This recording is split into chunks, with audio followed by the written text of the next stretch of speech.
Hello viewers, তোমরা কেমন আছো? এই তো আমি ভালো আছি।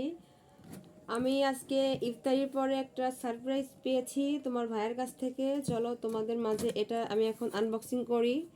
আমি একা দেখবো কেন, তোমাদেরও দেখাই। আসলে আমরা মেয়েরা আমরা চাই যে আমাদের সংসারটা সাজিয়ে গুছিয়ে রাখার জন্য। এটা সব মেয়েরাই চায়।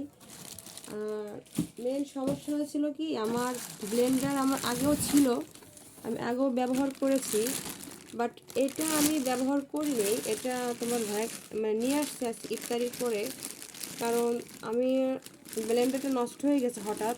আর বাসায় শিলপাটা আছে, কিন্তু সেটাতে বেটে মানে আমি খেয়েছি একদিন, কিন্তু আমার অনেক কষ্ট হয়েছে। আমার কষ্ট তোমার ভাইয়া দেখতে পারে না, কিন্তু তার জন্য সে আজকে ইফতারির পরে সে আমার জন্য এটা দেখে নিয়ে আসছে আমার না জানিয়ে। আমি তো অনেক মানে সারপ্রাইজ পেয়েছি, এত ভালো লাগছে এটা দেখে আমার। আর আমার যে কোনো জিনিসে আমি যদি মানে কখনো আমার কষ্ট লাগে বা কোনো কিছু আমার খারাপ লাগে, আমার স্বামী আমাকে তখন সাপোর্ট করে।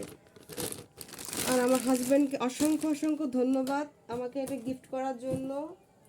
আর তারপরে এই একটা কড়াই নিয়ে আসছে ননস্টিকের, এটাও আমাকে না জানিয়ে এসে নিয়ে আসছে।